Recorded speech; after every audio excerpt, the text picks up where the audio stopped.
This episode of the Alpha Nerds podcast is brought to you by Sponge. Get it in your body.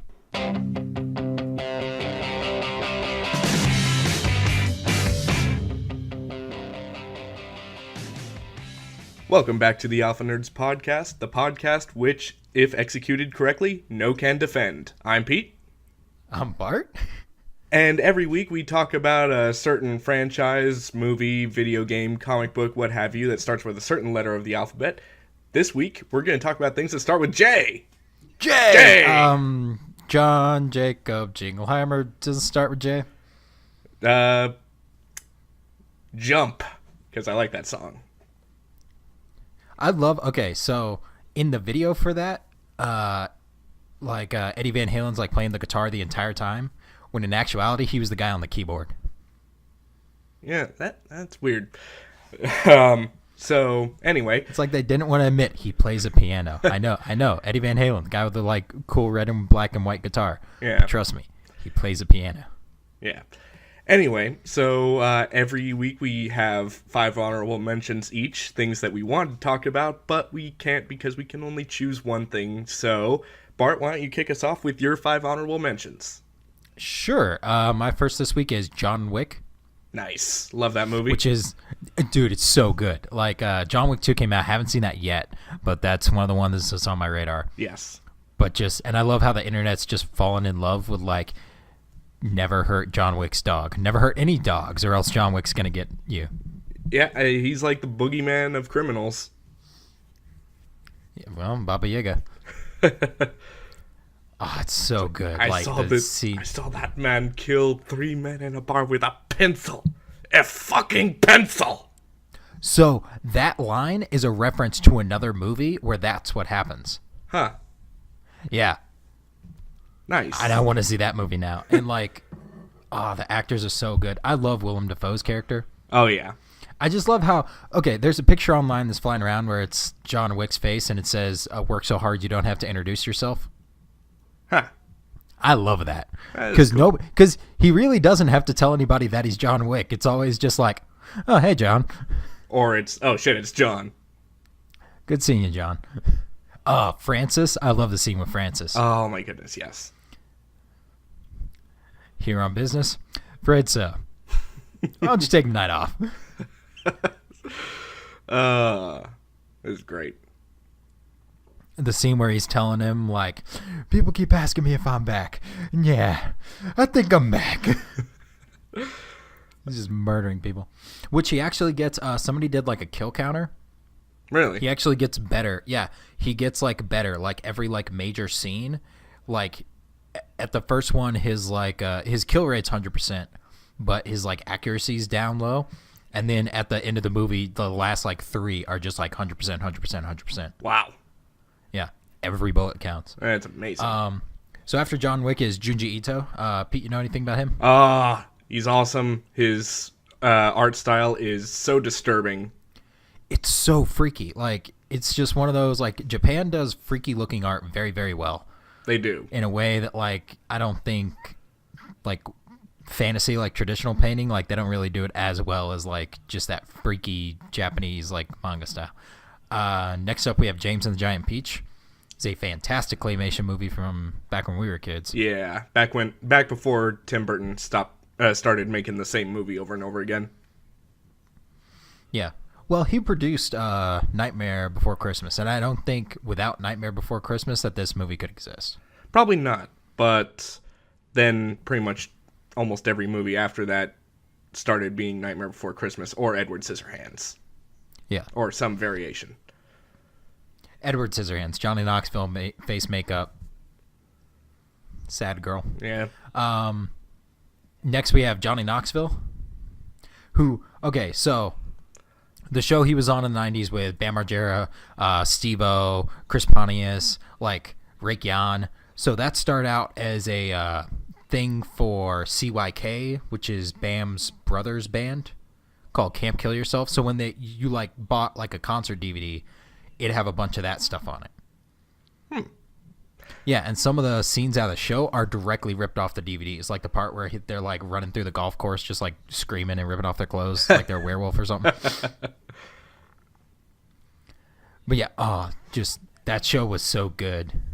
And we'll probably never see it again. We'll probably never see anything that level because now we have YouTube. We can just look up fail compilations and watch people just get hurt. Pretty much. But a lot of people who do those don't have the funding that Jackass did. Yeah. I mean, unless... Well, I guess inflatable T-Rex suits have become like the new panda costume, so there you go, I guess. Yeah. It's a fairly common thing now. Like, now they did have some super gross stuff. Oh, yeah. Shooting firecrackers out of the butt and whatnot. Or, farting into a hose that led into a diver's helmet. Or what Ryan Dunn did, which was just shove a toy car up his butt. And then go get an x-ray for it. Yep. And like, yeah, something hurts down there. And he goes to the doctor, and the doctor is like, and he's like, well, can I just poop it out? And the doctor's like, no, you'll hurt yourself if you poop that out. Oh, man. And then my last one is Joust. Nice. Old school. Have you ever played Joust? I did, and it makes, no sense. Yeah, I didn't understand how it worked when I was a kid. Now I do. Yeah, I mean... But we had it on the Williams Arcade Collection for Super Nintendo, and it was published by Midway because Midway bought Williams and then just kind of, scrubbed their name from existence. Now it's just Midway stuff. Yeah. Actually, I don't know if Midway's still around. Gosh. Anyways, but how Joust works, you are a knight that's riding an ostrich, and you're jousting against other knights riding on other ostriches. And you have to make sure that your lance is above their lance when you win. And if your lance is below their lance, you lose. And if it's dead even, you guys just bounce off each other just ineffectively. Yeah. Robot Chicken did a really good sort of just like a 3-second summary of Joust, where it just showed the gameplay, and one of the knights is just on a platform looking around, just like, what the fuck is going on here? Yeah. It's back when the game story didn't have to make sense. It's like Mario. We have a plumber who's fighting turtles and evil mushrooms. There are good mushrooms and a dragon man. Yeah. And he's Italian in a world where Italy doesn't exist. Yeah. That's the best part about Mario. He's Italian in a world where there is no Italy. That is really great. We can just no, you don't have to it doesn't sound off if you hear a Brooklyn accent in the middle of space. You just accept it because we have that guy. Yeah. Okay, that's my 5. Pete, what do you got first? All right. First off, I got Jurassic Park, which Very I still good film. maintain is the best of all of the movies so far. See, one of the things about Jurassic Park is people just saying how realistic that the CGI looked, and even though it was 20 years ago, it still looks better than some of the stuff today. Yes. I think the reason for that is the fact that we don't know what T-Rexes look like. Possibly. So we can't say that doesn't look like a T-Rex because we don't know what a T-Rex really looks like. Possibly. But Jurassic Park also showed where the perfect middle ground is between CGI and, practical effects and puppets, because they used both in that movie.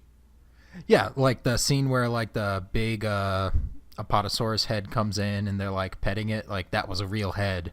Yeah. But when they're you got the one kind of herbivores where they're skipping across the field, that was all CGI. Yeah. So, we had both. We had when they were far away and we just saw them running. Yeah, that was CGI. And when they were up close, we could actually see the scales on their face because they were a puppet and they were made in super intricate detail like that. Yeah.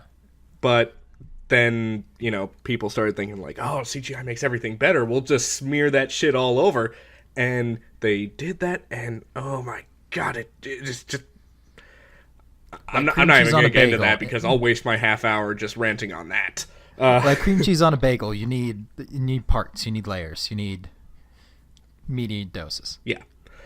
So, after Jurassic Park, we have Jumanji, which a remake is coming out pretty soon, starring Dwayne Johnson, Kevin Hart, and Jack Black.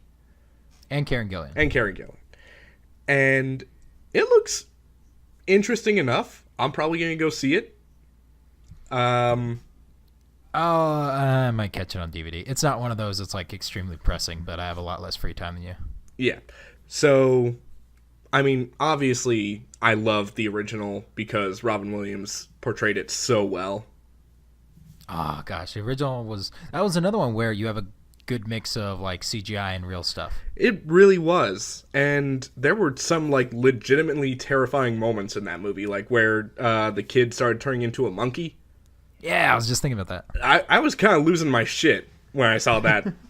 Or when there were those giant-ass freaking spiders, and they zoomed in real close to show, like, their fangs dripping with venom. I was like, fuck, nope! I think that might have been where my arachnophobia originated. Possibly. Huh, we're learning stuff every day. What's your number 3, Pete? Again, getting away from childhood trauma. Yeah. Number 3 is the Justice League cartoon. So, this came out after Batman the Animated Series and Superman the Animated Series, and it basically just showed the Justice League as it was constructed back in the late 90s, early 2000s, where it was Batman, Superman, Wonder Woman, Green Lantern, Martian Manhunter, The Flash, and Hawkgirl. See, that's my favorite Justice League, but I could drop Martian Manhunter and I could drop Hawkgirl pretty easily. Like, I'm not terribly attached to them. See, I really enjoyed Hawkgirl, especially when she came back in Justice League Unlimited. See, I never watched the ending of the original Justice League, so I didn't know why she left. So when she came back, it's like, I did this terrible thing, and like Green Lantern's just like, well, you need to get out of here. Yeah. Do you want me to tell you why she disappeared? No. I've watched it since then. Okay. But it was one of those, like, why do I care that she's back? Why did she leave? I don't care that she left. I don't care that she's back. Yeah. But, yeah, I really enjoyed Hawkgirl, especially her episode with Solomon Grundy. Oh, okay, that one was really good. Yeah, like, actually, really both of her Hawkgirl episodes with Solomon Grundy, because there was one where, like, he came back after he was supposed to be down forever, but some stupid teenagers did, like, a stupid witchcraft thing, and ta-da, you resurrected this old-timey gangster who fell in a magical swamp. Or, not fell in, he was murdered and dumped in a magical swamp. Magical swamp beast, yeah. After that, I have Jim Henson. Fantastic. So many great things coming out of this guy's head. I mean, not only did he give us Sesame Street and the Muppets, but he also gave us The Labyrinth. He gave us Dark Crystal, and they're working on a Dark Crystal sequel, I think. Oh, yeah, they are. Isn't that Amazon? I think it's Amazon. I think so.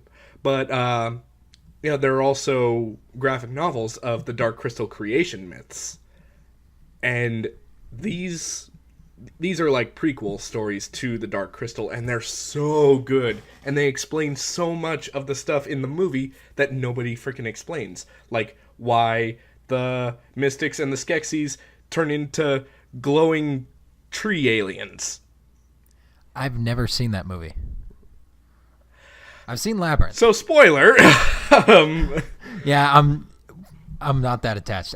Because I have no idea what a Skeksis is, so Okay. I know what one looks like, but I don't know what it is or why it's important. But basically for a nightmare Muppets vulture. alone, yeah, Muppets alone, Jim Henson would have had a legacy forever. But the fact that he's also was a major part of making the puppets for Sesame Street, that like is legendary status. Yes.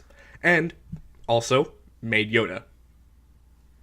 Oh yeah, they did make Yoda. Frank Oz who played Miss Piggy and was super involved with the Muppets, was the voice of Yoda. Yes, he was. And then went on to direct oh gosh, what's the name of that movie? Little Shop of Horrors. The musical, not the original. Right, yeah.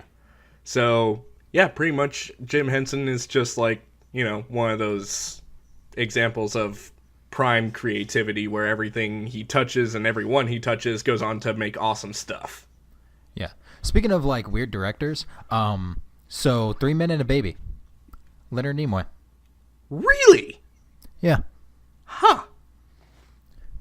Weird. But, like, you want to talk about casting? Like, he nailed it. Let's just get the guy who's on the extremely successful show Cheers, the guy who's on the extremely successful show Magnum P.I., and Steve Guttenberg, the cocoon-wielding golden boy. Yeah. Give him a baby. Oh, man. Okay, so lastly, I have Junior Scientist Power Hour. Now, a lot of people aren't gonna be familiar with this, but it's a webcomic by this girl named Abby Howard, and she does really awesome work because she does like 99.9% of her stuff just in black and white using cross-hatching for shadowing. And yet it still comes out incredibly visibly detailed. And she's also doing a horror comic called The Last Halloween, which is super awesome and really great, and some of the most original monster designs I've ever seen. Yeah. Anyway, so Junior Scientist Power Hour is kind of like her slice of life comic where, you know, she talks about how her cat hates her because her cat's name is Spoons, and it's an evil little bastard. Spoons does look very cute, though. Yeah. Very cute. But, you know, it does that typical cat thing where you want to pet them, but they just want to attack your hand. It's just like, I just want to love you! I knew a guy at work who, like, he got divorced, and, like, but he kept the cat. And he said, that cat is my best friend. And he's like, I will wake up every morning and be like, I gotcha. And just like, he knowing his hand will get attacked, but still attacking the stomach, being like, I gotcha. Man, he loved that cat. So, yeah, Junior Scientist Power Hour. Great webcomic. If you ever get a chance to read it, it's just juniorscientistpowerhour.com.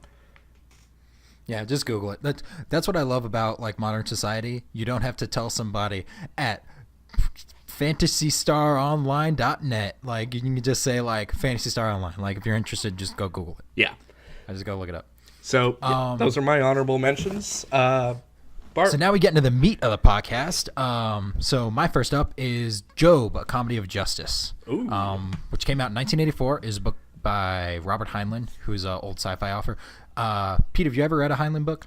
Yes, I read Starship Troopers, and I started reading Stranger in a Strange Land, but it's, I got sidetracked. I never picked it up again. I don't know why. Okay, so the ones I've read are Stranger in a Strange Land, which came out in 1961. Starship Trooper, which is on the, like, Navy and Marine Corps reading list and is an insanely good book that has really nothing to do with the film.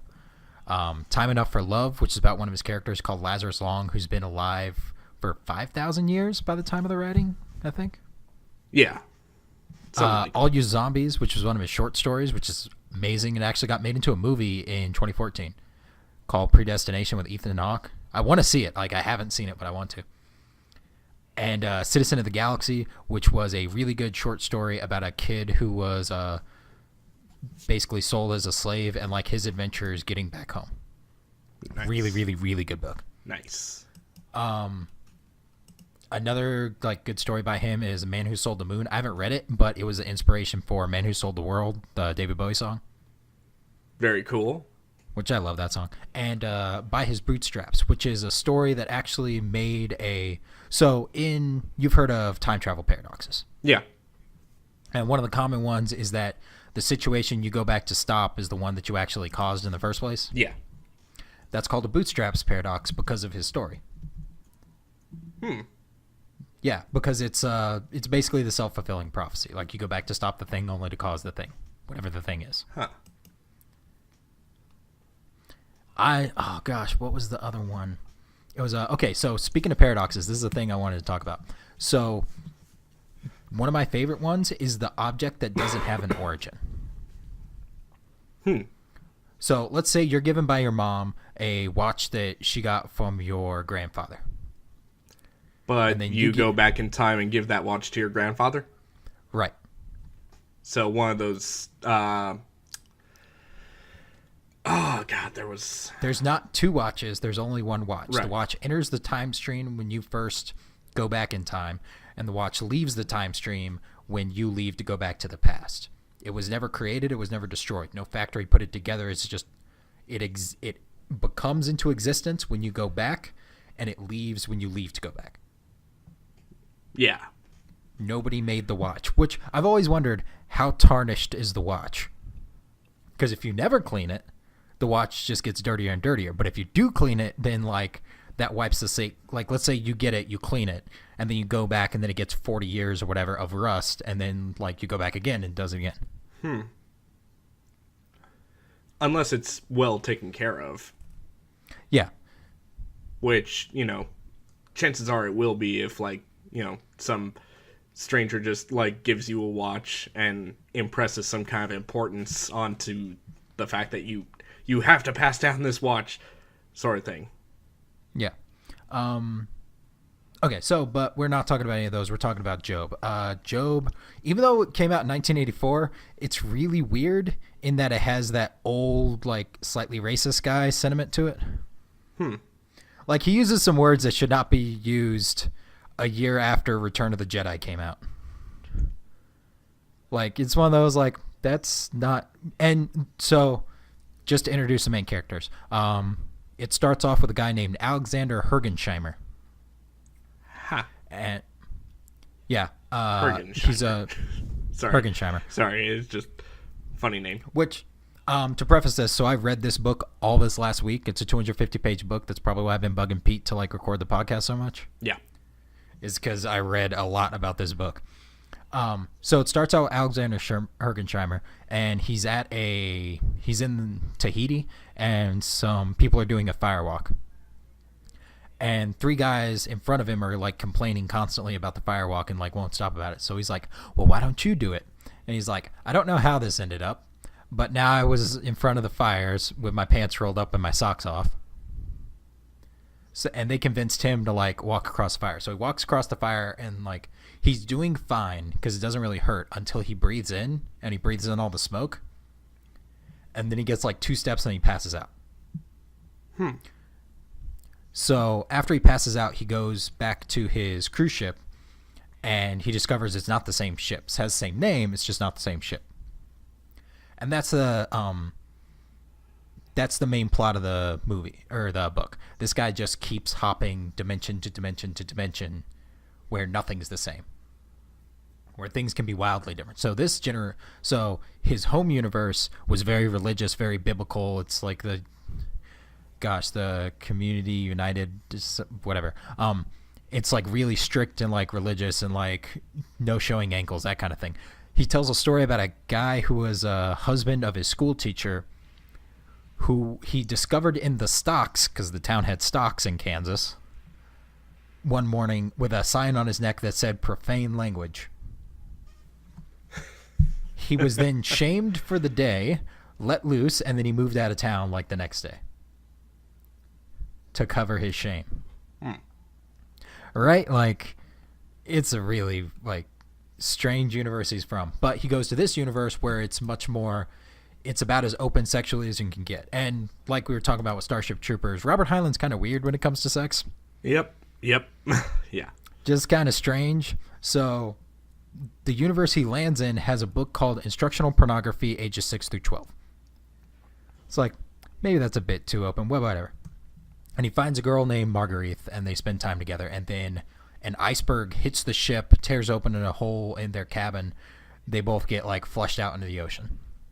They're in another universe, and it's them, the both of them, hopping from place to place because she speaks like 6 languages, so they're fine. And he's just trying to get back to Kansas. He doesn't really know why, but that's all he knows. So he just wants to go back to Kansas. And he goes through, and the main meat of the book is that it's them traveling across the U.S. in all these different dimensions. Like, every time they leap, or effectively leap, quantum leap, every time they leap, they like lose all their money because it's not usable in the next universe. Because like, if you gave $1 here to a country where America was a kingdom that was united with Canada, and it had another guy's face on it, doesn't really work. Which, speaking of which, so they talk about a guy in the book like William Bryan Jennings, who's president, and that's like a cornerstone that they use a lot. So I was looking up about like vice presidents and presidents. So back in the day, like before the 1970s, if a president died and the vice president assumes office, the vice president was never replaced. Yeah, you just had an open spot, and then if he died, it became like Speaker of the House and all that. Yeah. And I think that's why they have that big long chain of like succession for the presidency, because they're like, okay, well, if they blow up your house and they go and kill me, we got to have like 4 backups past that. Yeah. Because they might kill them too. But yeah, up until the 70s, like, so you can look and see like these gaps and see the guy. So the guy who would have been president had Truman died because Truman took over for FDR. He was the same dude who would have taken over if Johnson died when Lyndon Johnson, like when Kennedy died. Huh. Yeah, it's kind of cool. Anyways, so one of the lines I wrote down for the book was when he's on the cruise ship with a girl. This is like a bit before. He's talking about the captain, who's this big, giant Danish guy. He says, hand him a hammer and he would be mistaken for Thor. He has muscles where other men don't even have places. And it's like, here's another one they say. White women should never wear South Seas garb. Huh. Yeah, because they have the local dancers come on the cruise ship and dance, and then they have the crew of the ship like dance right after them. But traditional garb in that universe is a grass skirt for males and females. No bra, just grass skirt. Huh. All right. So that's why I was like, no. And then they go to his cabin together, and then they do what they do. They fuck. Yes, they do. And that happens a lot in this book. Like, he just kind of accepts, because it's not his name in the other universe. He's not Alexander Hergensheimer. He's Alec Graham. So he's wearing Alec Graham's clothes and, like, eating his food and sleeping in his bed and sleeping with his woman. Damn. So they go, yeah. Because she thinks he's still Alec Graham. He just made up the story about this other guy. And that he hopped a universe, which doesn't make much sense because she's hopping with him. But so their travels across, and the whole story is interlaced with like, he was a fire and brimstone preacher when he was younger, or back in his first universe. So the fire and brimstone comes up a lot, which can be ignored, but is a good chunk of the book. And their journeys across the U.S. aren't really that good. It kind of like picks up in Kansas. Because they're at a church in Kansas, and he's like feeling the spirit, and he like goes up to the altar with her, and like they pray and they're forgiven and they're blessed, and then the roof rips off the tent, and like they're pulled up in this like tornado because it's the rapture, and they're picking up people, and people are still left on the ground not moving. And then he says at the end of the chapter, he looks over at a graveyard and you see the dead climbing out of the graves. Nice. Yeah, like, see, that's the kind of like rapture thing I want to see, is just like everything that's supposed to happen just happens at once. Yeah. It's like world's ending, go. So he ends up in heaven because he's been raptured. That's what you do. Right. And there's a good scene where he's floating through the sky, and then he can like feel his beard, and he's like, oh, that's kind of like weird. I have a beard. I need to shave. But he like can't find, he doesn't have a good blade for his razor. And he's just floating in space, like nothing. He hasn't actually been like raptured yet. And then like when an angel finally approaches this big group of people, he says, okay, everyone, we're all going to line up. We're going to parade past the holy throne. Don't stare too long. Don't hold up the line. We're going to be 3 cubits apart on each side, 4 cubits tall. Any question? What's a cubit? 2 cubits to a yard. Any other questions? My son needs his cough syrup. Ma'am, he doesn't have a cold anymore. Any other questions? This is all from the book. Like, I'm not making this up. That's awesome. And then he goes to heaven, and he discovers that heaven is just bureaucracy, pretty much. Yeah. Angels can't stand, like, all these humans that just showed up because humans needed plumbing and humans needed, like, all the stuff humans need, and angels were just, like, fine. That's weird that in heaven you still have to shit. Well, they were raptured, so they're not spirits. They're physical bodies. Yeah. Okay. Still weird. Yeah, they got raptured. They don't need to eat, though. If they want to eat, they can, but they don't have to eat. Huh. Yeah. So he goes up to St. Peter. He's like, St. Peter, like, I need to find my wife. And he's like, okay, so just sit down and, like, come in and, like, we'll find your wife. and he calls up the Holy Ghost. And he does this by like, yeah, Meredith? Yeah, put the spook on. Hey, what's going on? I need you to look at this specific chapel this specific day. Yeah. Yeah, no? Oh, that sucks. Okay. So she's not there. She's not in heaven.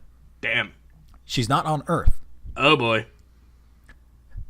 So he's like, well, I need to go down south. And Peter's like, because there's one scene where he goes from just like normal human to he becomes a saint. Like they say that his halo, because everybody has a little golden halo, actually like swells, becomes the size of a wash tub with like flames coming off of it. That's weird, but okay. This happens when he's on a bus, and like the angel who's on the bus like walks over to him. He's like, "What are you doing?" "I'm sitting down." "You're a saint. You sit up here with us." "Well, I'm sitting down." And the only reason he goes up is because everybody behind him is just like nervous and doesn't want to like defy the angel, and he's like, I don't care what you say. I'm not moving. Goes up there and goes to St. Peter. That's where he was taking the bus to. Talk to St. Peter. St. Peter's not there. And St. Peter's like, well, you can't, or St. Peter is there, but he tells him that his wife isn't in heaven or on earth. And he's like, well, you can't take that halo down there. He's like, well, I don't need it. So if you could tell me how to take, and before he can finish that sentence, two angels grab him and just throw him out of the gate. And then he falls. And then he's heading directly towards the lake of fire and smoke and brimstone. And then a net comes out of nowhere and grabs him. They're like, ha, we got another one. Because nobody actually lands in the lake. Like, they get caught. Like, it's one of the, like, improvement projects that have been going on down south. Oh, good.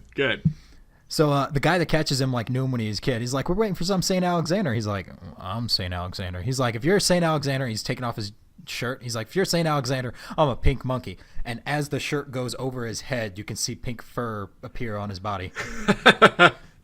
He's like, why'd you have to do that? He's like, I'm sorry, the miracles just happened. That's great.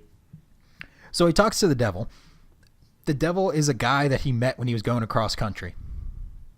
The devil is married to Rahab, who is a biblical feature in the city of Jericho. Huh. And it's weird because he's just like hanging out at the devil's house. And it's like a modern city. It's really weird, that scene, because he's sleeping with the devil's wife every night. Yeah, his like good Christian upbringing, that falls apart in the first chapter of the book because he starts drinking in the like other universe. Huh. And even though he gets mad at his wife throughout the whole book for like looking at other guys, kissing them, there was one where she just like is wearing short shorts and he's like, you better cover up. And she's like, no, I'm not going to cover up. He gets down south and he's just hitting everything that walks. Sleeps with a nun. That was weird. Then sleeps with the devil's wife. Also weird. And then when the devil's wife is out for the night, he sleeps with the devil's daughter, which wasn't really his daughter, it was an imp, but it's weird. It's a weird part of the book. So, when it finally like gets to the wrap up, they're going to talk to Mr. Krogashaw. No, that's not it. Mr. Dorashaw, something like that. But it's basically the devil's god and God's god and Odin's god and everybody's god. And that's one of the worst things in like, that's one of the things I hate in fiction is saying like, okay, you know your god, now there's a bigger god. Because what they're expecting us to do is like, oh no, like the power of God that I know from my life is like nothing compared to this creature whose power is even more and even bigger and even beyond. But that's not what we do as humans. What we go is like, okay, so that guy's real God. Yeah. And the God we have is just like not actually God. He's like sub-God. Yeah. I get a little tired of that like Dragon Ball Z power creep kind of stuff. Yeah, they do it in they did it in the Spawn comic, and it was terrible. Yeah. Because God and the devil completely destroyed the earth, and then there was the mother god above them who was like, oh, you tykes, everything's back to normal. Yeah, it's like, okay, fine, whatever. Just the concept of a double god is not one that appeals to me. Yeah. And God and the devil are brothers, not father and son, so okay. And they have a boss, because okay. And then Loki and Odin show up, because why not? We're this far, screw it. Sure. So the reason, because she's not down south either, his wife, she is in Valhalla because she worshipped Odin, because that's who you worshipped in her world. So she's in Valhalla. So then like he's sitting in the room with the devil and Super God, which looks like a veterinarian's office, but we're gonna ignore that. And then God and Loki and Odin show up, and they look like they're the three dudes who made the bet with him back in Fiji or in Tahiti. Huh. That's why they wanted him to walk through the fire, because they're just gonna screw with him. And Loki's the one who's been pushing him from universe to universe to universe to universe because he made a bet with God about it. That he wouldn't lose faith. Okay. And even though he didn't hate God specifically, the devil's argument is this creature was promised paradise, and he doesn't get paradise unless he has his woman. Like that's his deal. And God's deal is, I kept my word, and Odin's deal is, I don't know, she worships me, she died in Ragnarok, she goes to Valhalla. Like, this is what I want. She got in that line. I don't know what to tell you. And Super God ends up sorting everything out, and then the last chapter is him talking about his life with his wife and his daughter in another universe where he's like, he goes to the Church of the Great Orgasm, or the Church of the Divine Orgasm. That's my kind of church. Because they have picnic, and then they have they have services, and then they have picnic, and then they have the orgy. Nice. And this is not the first Heinlein book that has like an orgy cult at the end. It's been 2. So like I only have a few minutes left, but I'm going to talk about Inappropriate Relationships Volume 1, or this book. Or Robert Heinlein's like literary career. So in Stranger in a Strange Land, one of the characters starts a sex cult. Okay, sex cult, whatever. In Time Enough for Love, Lazarus Long, the guy who's lived 5,000 years, decides to build a time machine, which he does, and decides to go back in time, which he does. And then he decides that I'm pretty sure I could make clones of myself, which he does. So he takes his X chromosome, doubles it, and now he has 2 twins who live for him. That's Lapisley and Lazuli Long. And then they sleep with him. Ha. Which he is at first against, but then is like, well, there's no genetic problems from it because it's all the same DNA, so why not? Let's stir the pot. Yeah. Technically, it's just masturbation. Right. Gosh, I should have realized that. So then he goes down to Earth, meets his mom, and there's a scene where he's meeting his mom, and he's really, really nervous, and then he runs into the bathroom away from her, and then he looks down, and he's at full attention. And I'm like, this is a messed up book. Oh, my God. And there are good parts of this book. Like, one of the things that he does before he goes back in time is that he gets a bunch of gold coins, and he sews a vest for himself. But the vest is, like, it's not one piece of material. It's a bunch of pockets that each hold a single gold coin. Huh. And sewn in such a way to where if he moves around, like, they won't bump into each other. So nobody will ever know it. It just looks like a vest to everybody else. Huh. Nice. But that's like one of the smartest ways to hide money, like, on you when you go back in time. And then he has sex with clones. Yeah. And in this book, there's a chapter in this book where he's in the devil's house. He doesn't know he's the devil, but the devil's wife says, it's talking about the argument that he and his daughter are having. He's like, he should just go ahead and sleep with her and just get it over with. And I'm like, whoa, flag on the play. No, what? No, stop this. Stop all of it. Oh my God. This book sucks. And I didn't remember how much it sucked. This book's awful. Oh. I'm sorry. Job, a comedy of justice, a tragedy of fiction. Oh. Pete, what do you got for us this week? Please let it be good. All right, so this week I'm going to talk about the Joker. Hey! Yes. Yeah. Okay, so if anybody's not familiar with the Clown Prince of Crime of DC Comics, I feel so bad for you because you're clearly illiterate. Yeah, everybody knows about the Joker. Yeah. Like, even if you've only seen the movies, everybody knows about the Joker at this point in time. Yeah. That's like Alfred. Everybody knows that Batman's butler is Alfred. Yeah. So, okay. Now, the origin of the Joker comes... it was inspired by the 1940 film The Man Who Laughs. Which very good film. Which was made by Victor Hugo, who also made Hunchback of Notre Dame. He's got a little bit of a theme going with deformed main characters. So didn't he also write Les Mis? He might have. Okay. I'm pretty sure he did. Maybe. I don't know. That's not part of my research. um, Go. so, in The Man Who Laughs, the main character's name is Gwynplaine. Weird name, but he was mutilated as a child to have a perpetual grin. And this basically just causes a lot of stuff to happen in his life that really doesn't end well.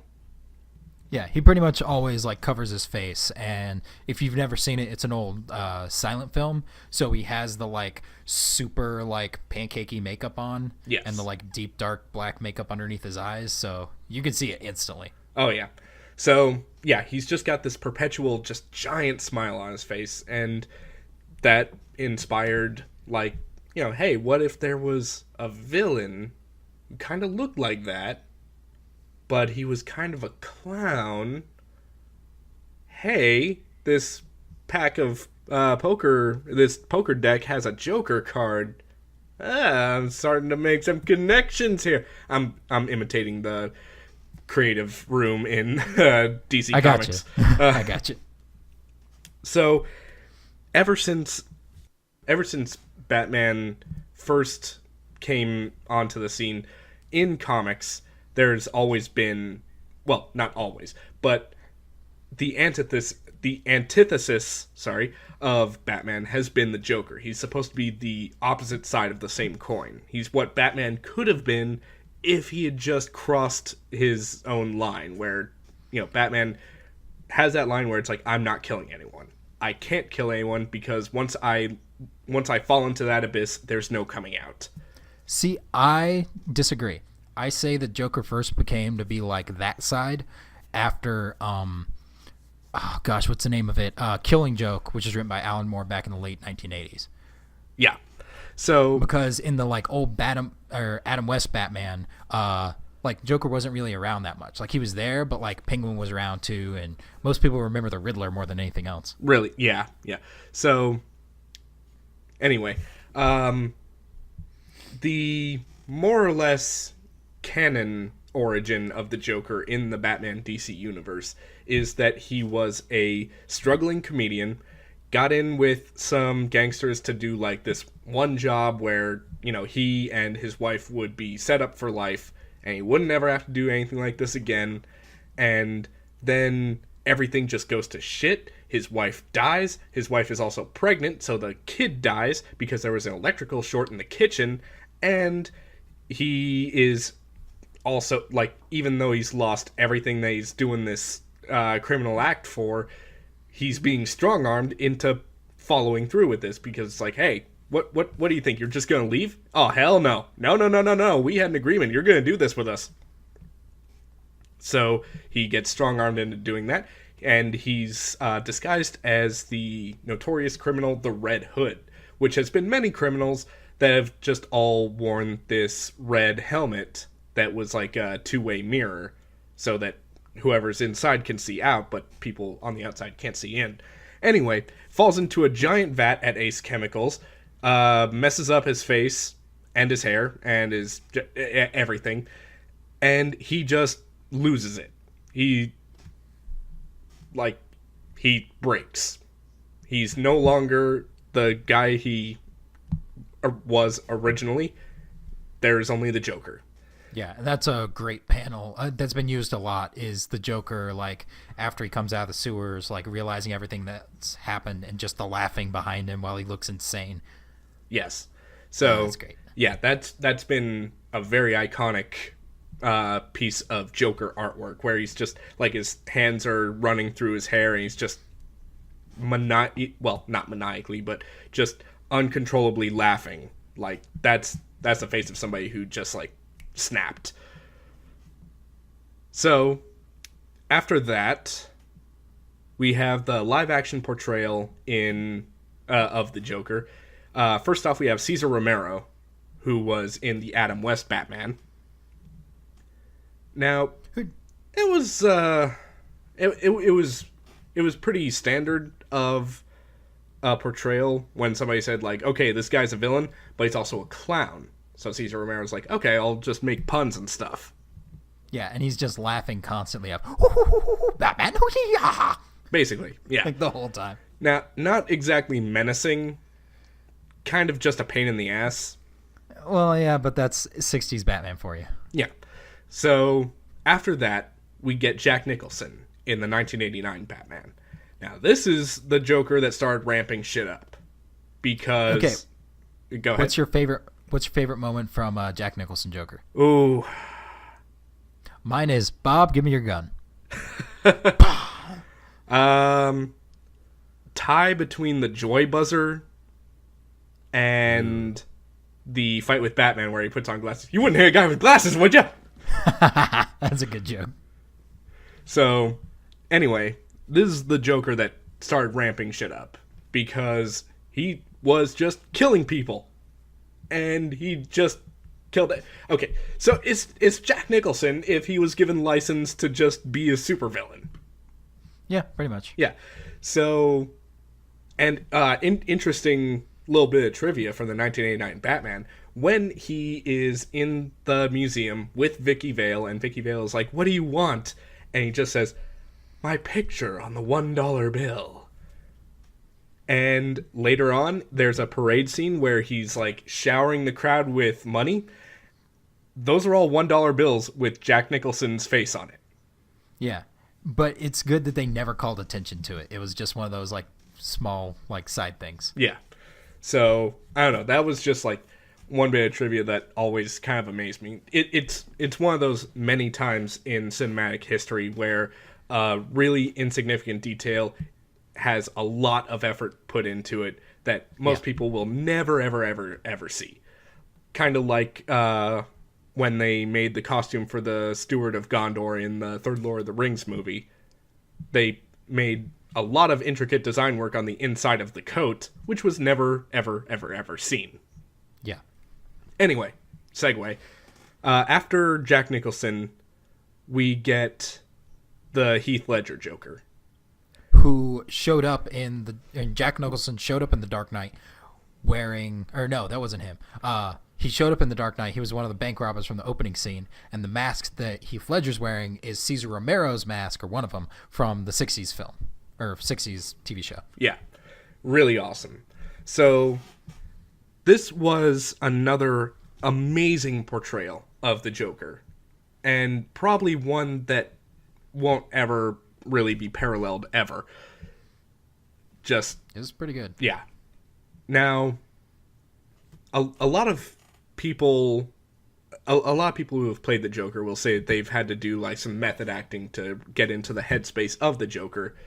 And Heath Ledger was no different. He basically holed himself up in a motel room for weeks, months maybe, and no human contact, just self-imposed solitary confinement, read the obituaries, and forced himself to laugh at them. And even Jack Nicholson called Heath Ledger to warn him beforehand once, it became apparent that he had gotten the role of the Joker. He said, like, "Listen, dude, I don't know if you're ready for this. The Joker fucks you up. It fucked me up, and it'll probably fuck you up." And it kind of did, because Heath Ledger committed suicide afterwards. But, yeah, it just kind of goes to show, like, the amount of effort that goes into playing this role, and also the wear it takes on when you do it so amazingly well. Yeah, like, that was one of those films where I didn't know that was Heath Ledger. When somebody told me it was, I was like, no! Yeah, I mean, it was just insane. So, following the line of succession with live-action Joker portrayals, we have Jared Leto. Son of a bitch. Nobody good was going to follow up the Heath Ledger Joker. Yes. And if you look at it, he's very much a Joker of his age. Yeah. And that kind of adds a personal insult where it's like, come on, that's not my age. Well, okay. So one of the things that I was reading about it was Jared Leto tried to play it as like he just tried to make the Joker a rock star, which is kind of like, contrary to like how the Joker acts, like, he's not a rock star. He's not looking for love and fame and adoration. He's just trying to make himself laugh. Yeah. Which is all about him, which is what makes his character very selfish. So if you look at it like he's just playing a drugged out rock star, fits perfectly. He's playing the Joker, not so much. No. Jared Leto, myself and also like a couple of other people have called him this, which is kind of where I stole it.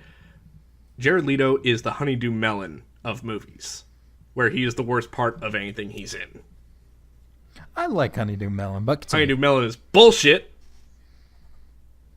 It's just chewy water. No, it's good. It's sweet. It's not like cantaloupe where it tastes like perfume.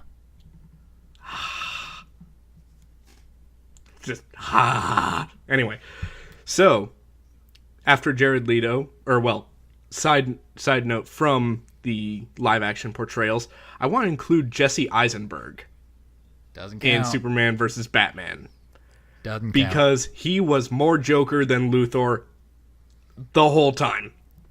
I agree with that, and I agree that his hair made me laugh, but doesn't count. Says you. Yeah, it says me. Fair enough. Go. Yeah. Continue. So, we have, aside from that, we have the cartoon incarnations of the Joker. Now, these, a lot of people will say, me included, that these are much more true portrayals of the Joker. Now, first, foremost, and arguably best, is Mark Hamill. Yep. Now, he played the Joker in Batman the Animated Series. He played the Joker in the Justice League. He played Joker in Justice League Unlimited. He played the Joker in Superman, Batman, World's Finest. And he played Joker in Mask of the Phantasm and The Killing Joke. And the Arkham games. Now, he is hands down the iconic Joker. And he has said many times in like many interviews that he considered the Joker's laugh to be sort of a musical instrument, one that could fit like a lot of different tones and a lot of different themes in whichever scene he was in. Like, is it a lighthearted like sort of laugh, or is it sort of a more dark and foreboding sort of laugh? I love the when he's creeping up on somebody, he's just like Or is it a I just completely lost, but I'm probably going to die in the explosion laugh? I prefer the one note. So, yes, a lot of really, really awesome moments come from Mark Hamill's portrayal of the Joker. And I don't think it's really going to be... He is to the animated Joker what Heath Ledger was to the live-action Joker. Yeah. So... Because I know when they did the promos for Arkham Origins, the one Arkham game that he wasn't the voice actor for, they had Troy Baker read a speech from The Killing Joke. And I'm listening to it like, man, that guy's doing a really good Mark Hamill. Like, he's just spot on. Yeah. Like, that's Mark Hamill. Yeah, he was doing a really good version of his own impersonation of Mark Hamill. Really good. So, after Mark Hamill, like, okay, so you got a huge, huge, huge bar to try and get up to match Mark Hamill's Joker. And obviously, he's not going to play the Joker forever. And many times he said, like, I want to stop playing the Joker because I want to leave on a high note. But then, you know, every time something comes that, like, prominently features the Joker, everybody's like, dude, Mark Hamill, you gotta... We're calling you by your full name because you're Mark Hamill. You gotta come back and do the... You gotta come back and do the Joker, Mark Hamill. Just do the Joker, Mark Hamill. I don't know if that's like a negotiating tactic, because it's a pretty good one. It's like, no, like that last one was my last thing. I'm not doing another one. Unless the money was good enough. So after Mark Hamill, we had the Batman movie Under the Red Hood. And in this one, the Joker was played by John DiMaggio. Which I didn't really dig this one. Bender from Futurama and Jake the Dog from Adventure Time. And now the Joker. Rada, rada. Rah, rah. Anyway, you say you didn't really enjoy it. I honestly thought that without trying to be Mark Hamill's Joker, he did an excellent job of portraying the Joker. He had a very sort of he didn't really get he didn't get happy. He just got excited, which was really interesting. Yeah, it's not that he did bad; it's that it just didn't like get me. I was like, it's all right. Well, okay, so one of my favorite scenes from John DiMaggio's Joker is when Batman and Jason Todd are having that showdown in the old abandoned building, and Jason Todd busts down the closet door to reveal a tied-up Joker, and he just says, "Why is he still alive?" And then the Joker looks up, sees Jason Todd, sees Batman, and he's like, "Holy crap, you gotta give it to this kid for putting this together." It's like, oh, who's got a camera? Let's get one with you and me, and then one with me and the boy, and then one with the crowbar, and then he gets punched in the face. There was a really good, I think it was in Hush, where it's Batman caught the Joker and he's like hitting him, and the Joker's just saying stop, stop, stop, stop, stop, and Batman just keeps punching him. And while you're reading it, you're like, oh gosh, like Batman, Batman, stop, you're gonna kill him, Batman, stop. And then he pauses for like 5 seconds between punches, and Joker just goes, stop me if you've heard this one. And I was like, go ahead, continue. So after the Red Hood, we have The Dark Knight Returns, where the Joker was voiced by Michael Emerson. And we only get a little bit of Joker in part 1. We get a lot more Joker in part 2. And it was really, really loyal to Frank Miller's original vision of The Dark Knight Returns. And it got dark. It was a very dark Joker, but in a way that was a slightly different flavor than the other Jokers. It was sort of not exactly having fun. He had a little bit of fun. I never saw the second one. I only saw the first one. He had a little bit of fun, but it was more of a methodical criminal mastermind sort of portrayal. Okay. Now, after The Dark Knight Returns, we had Kevin Michael Richardson as the Joker in The Batman. It's the worst show with the worst name. It was the main catch of that show was it's Batman. He has his bat signal cell phone, like all you kids got. It was just it was bad. It was bad. I'm sure very wonderful people made it and worked on it, but I did not dig it. Now, Bruce Timm, it was not. The Joker wasn't terrible. He was pretty bad, but he wasn't terrible. That was the Joker with the big long noodle arms. He looked like big long noodle arms, big hair. He looked like Broby from Yo Gabba Gabba. Kinda, yeah, a little bit. And honestly, I didn't really dig it. Yeah, no. Now, there were a lot of other different versions of the Joker, like in The Brave and the Bold. That Joker didn't really sit well with me either. I didn't really like The Brave and the Bold to begin with. Yeah, the Batman was played by Dietrich Bader, who, wonderful man, also played the Kung Fu instructor in Napoleon Dynamite. Yeah. Yeah. That's pretty much all you need to know. Yeah. So unless you like your Batman having that sort of meathead jock voice, yeah, you're not really going to dig it. Then we had Brent Spiner, of all people. Data. Reading the Joker in Young Justice, which a lot of people are saying, okay, Young Justice has a huge cult following. I tried to get into it, didn't really dig it. There was a lot of there were a lot of cliches, and one of the main characters, Robin, I think he's the Tim Drake Robin. Think so. Not a likable character. His voice just didn't sound right to me.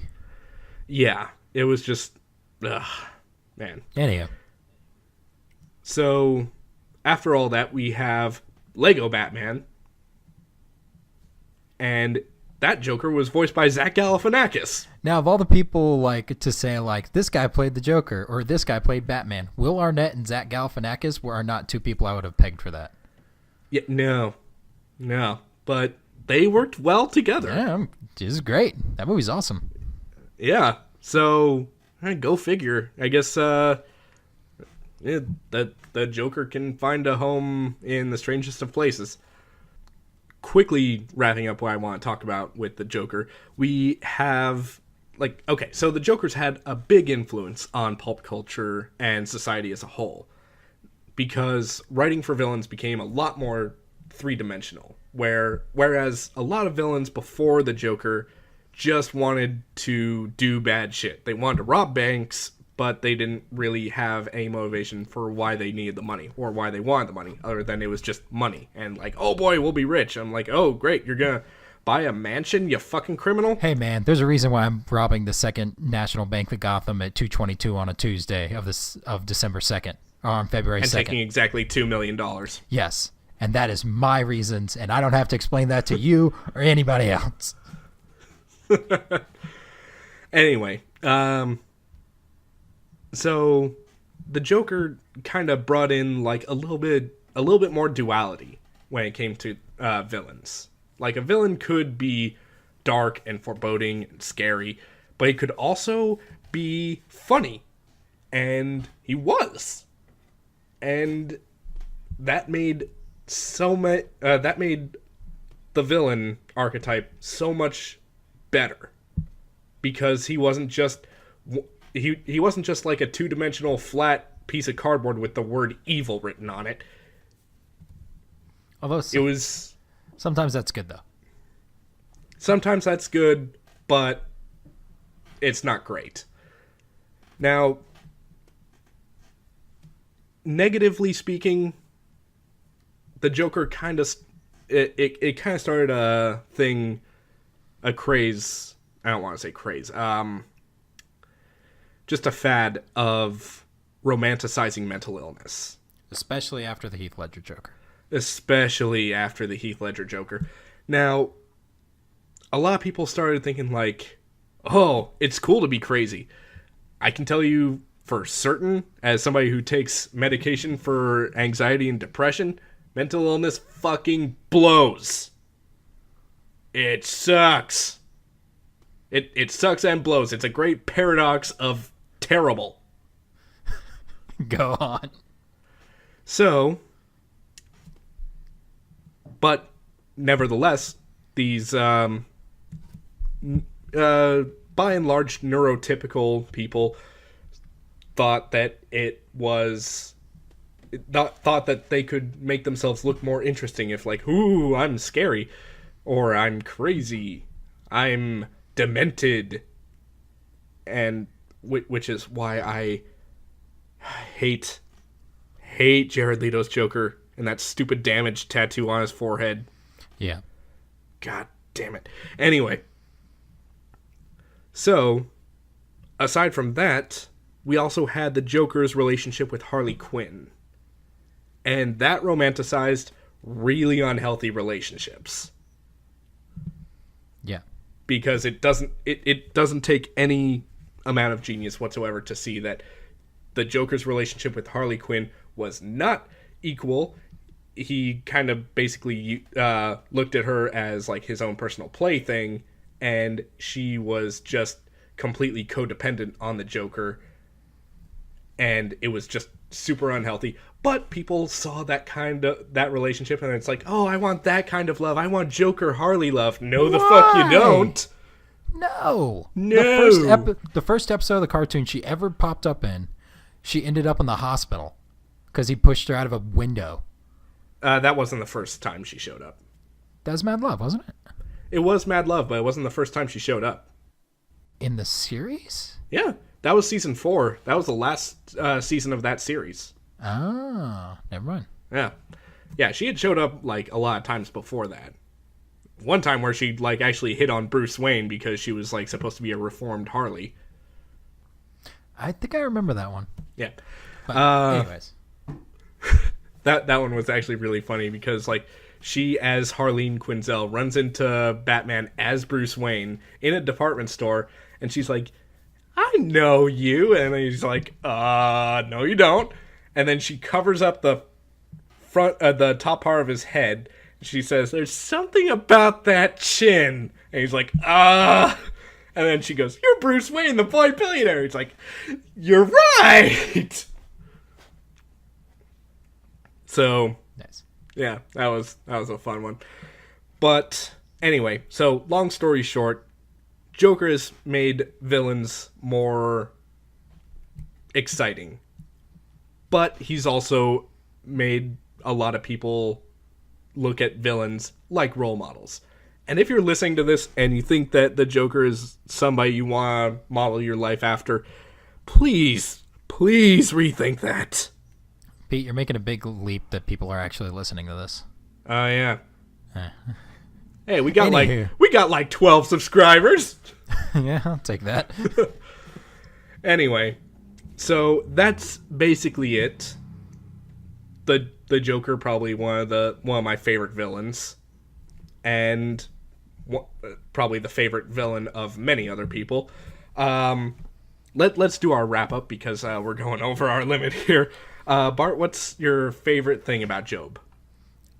Just the like snarky Robert Heinlein writing. Like it's in all of his books, but I love like the situation where he's just talking smack and ends up like in a terrible situation. I like that in all of his books. It doesn't pop up that much in this one. It pops up way more in Stranger in a Strange Land, where you have a character whose sole job is to make those jokes. Yeah. But I love them. That's a good one. So what do you hate about Job? The fire and brimstone sermons, just him hitting anything that moves. Oh gosh, it goes on so long. The fact that God has a boss, the fact that Odin just shows up out of nowhere, the fact that Loki's involved somehow, the fact that there's this like Danish girl and he keeps talking about like. Anywho. All right, so who would you recommend Job to? Guys my dad's age, like 80-year-old men who love sci-fi, but they're already reading this because Robert Heinlein made books at the same time as Isaac Asimov and Ray Bradbury and Gordon Dixon, Arthur C. Clarke. Like, this man was like, he was premier 1960s sci-fi, and then he made this one that didn't have spaceships, and it wasn't that good. Yeah. So Pete, let's ignore my terrible book. What do you love about the Joker? I love how the Joker is a legitimately scary villain. Like, if the Joker was an actual person in our universe, then, yeah, probably the most terrifying human being ever. And what do you hate about the Joker? Jared Leto. just Jared Leto. Just Jared Leto, Jesse Eisenberg, you Joker wannabe, yeah. Again, Jesse Eisenberg doesn't count. He didn't play the Joker. According to you, he was a lot closer on the Joker side of the spectrum than the Luthor side. Okay, so that needle's going left.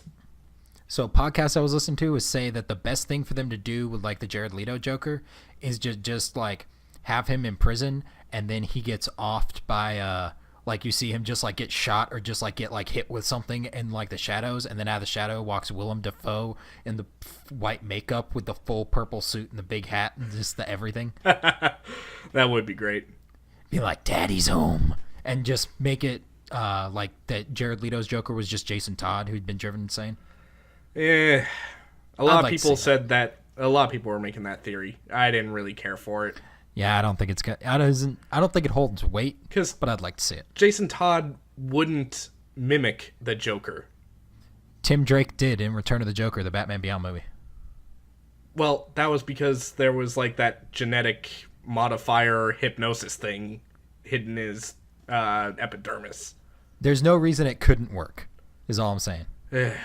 Whatever. 'Cause Anyway, they've done it before. Who's the Joker a good fit for? Well, that's kind of weird because like Joker fits everybody. Like the Joker in like Adam West is vastly different than like Heath Ledger's Joker, but done well. Like that's a good point. So chances are anyone can find a version of the Joker that they like. And there's probably going to be a version of the Joker they don't like. There are going to be some people who love the Joker in Brave and the Bold, and I don't want to talk to them because I don't think we can be friends.